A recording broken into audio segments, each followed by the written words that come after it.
మామూలుగా pre release ఈవెంట్లలో లాస్ట్కి hero మాట్లాడతారు, మీకు అందరికీ తెలుసు కదా. ఈ ఈవెంట్కి మా గణేష్ అన్న హీరో కాబట్టి ఆయన మేము లాస్ట్లో మాట్లాడమని చెప్పాను. అందుకే ఖచ్చితంగా ఒక చిన్న గబ్బర్ సింగ్ తర్వాత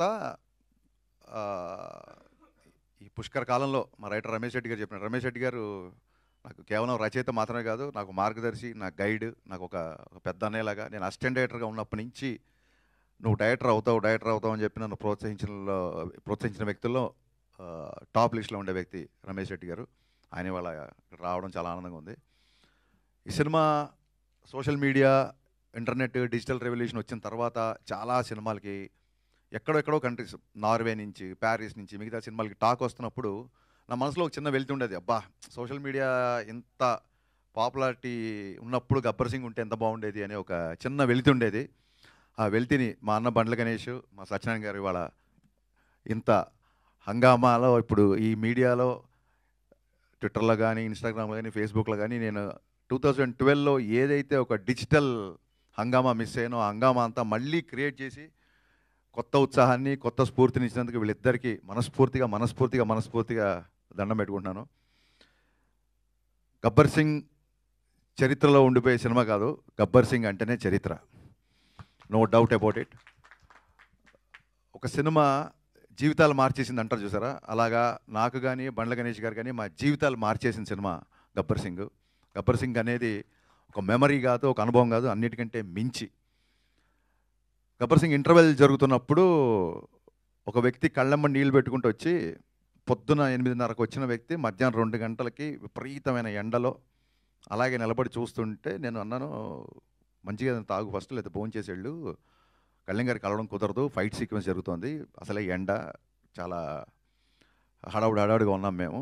అండ్ ఇంకోటి, ఇలా చదువులు కాలేజీలో వదిలేసి ఇలాగ షూటింగ్లు వెంబడి తిరగడం ఆయనకి ఇష్టం ఉండదు, మీరు కెరీర్ పాడు చేసుకోవద్దు అంటే, ఆయన నేను మైక్రోసాఫ్ట్లో సీనియర్ మేనేజర్ బాస్, నా శాలరీ ఒక 3 లక్షల పైనే అని చెప్పాడు. ఆ వ్యక్తి ఇవాళ స్టేజ్ మీద ఉన్న సతీష్ 2 చేతులు పట్టుకొని కళ్ళమ్మ నీళ్లు పెట్టుకుంటూ, అన్న ఒక్క హిట్ ఇవ్వన్నా, ఒక్క హిట్ ఇవ్వను 3 సార్లు అడిగాడు. నిజంగా ఆ రోజు అంత పెద్ద హిట్ తీస్తున్నావు నాకు తెలీదు, తనకి తెలీదు, బట్ తన భావోద్వేగం నన్ను కదిలించి, నువ్వు భయపడకు, సినిమా పగిలిపోద్ది అని చెప్పాను. ఏ ముహూర్తాన దేవతలు తదాస్తన్నారో తెలీదు, సినిమా మేము ఊహించిన దానికంటే చాలా చాలా పెద్ద సక్సెస్ అయింది.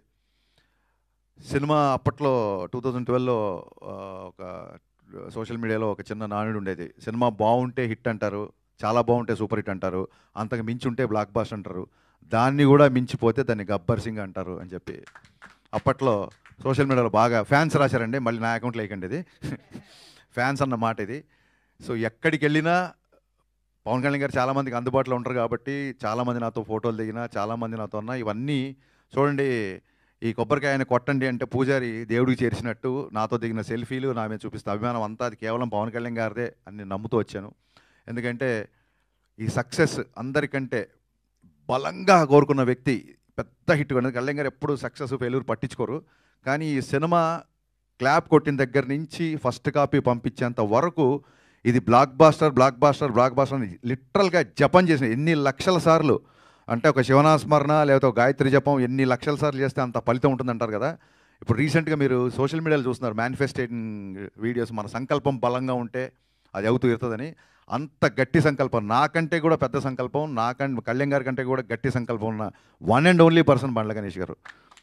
24 అవర్స్ ఫోన్ చేస్తే హలో అని అడగదు, అన్న మన సినిమా బ్లాక్ బాస్టర్ చెప్పండి ఇప్పుడు ఏంటి అని. First hello brother blockbuster, phone పెట్టే ముందు బ్లాక్ బాస్టర్. ఎంత అంటే అర్జునుడి బాణం అర్జునుడి గురి ఒక కన్ను మీద ఉన్నట్టు blockbuster, hit super hit అంటే కూడా మా రైటర్ గారు ఎప్పుడన్నా ఎడిటింగ్లో చూసి, ఏమంటే ఇప్పుడే అంతాక్షరి సీన్ చూసాం అదిరిపోయిందండి, మన సినిమా హిట్ అవుద్ది అంటే ఆయన కోపం వచ్చేసేది. హిట్ ఏంటన్నా, హిట్ కోసం చేస్తున్నాం మనం, బ్లాక్ బాస్టర్ అన్నాడు. ఎవరైనా రైటర్లు అన్న మీ సూపర్ హిట్ అన్న ఆడియో అంటే, సూపర్ హిట్ ఏంటి, బ్లాక్ బాస్టర్. అసలు కరిచేసేవాడు మనుషులు లిటరల్గా.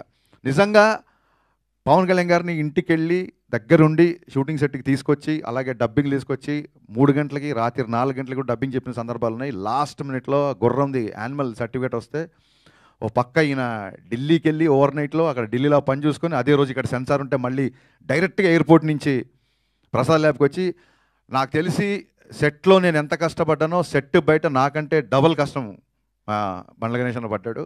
హీ డిజర్వ్స్ అనిపించింది ఒక టైంలో, ఈ వ్యక్తి ఇంత తపన పడుతున్నాడు కదా, నా కోసం కళ్యాణ్ గారి గురించే కాదు, బండ్ల గణేష్ గారి కోసమన్నా గబ్బర్ సింగ్ బ్లాక్ బాస్టర్ అవ్వాలి అన్న ఒక ఫీలింగ్ యూనిట్లు అందరిలో క్రియేట్ చేశాడు.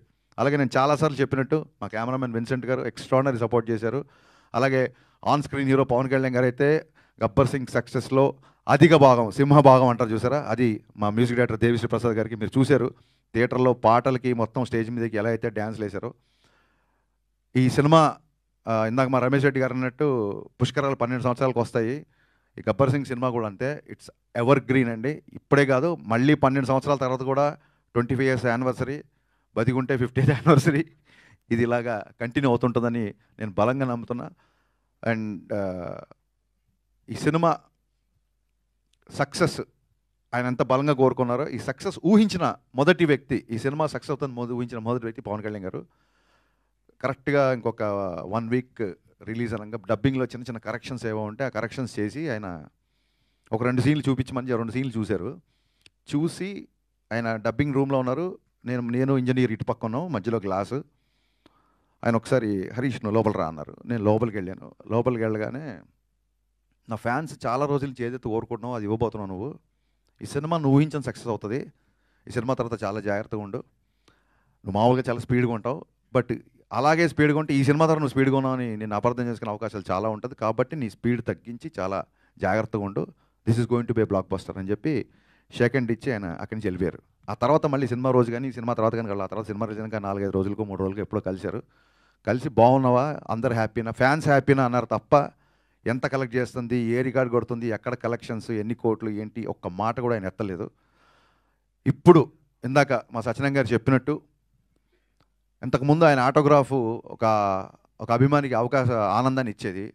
ఇప్పుడు ఆటోగ్రాఫ్కి ఒక పవర్ ఉంది, ఆ సంతకానికి ఒక విలువ ఉంది.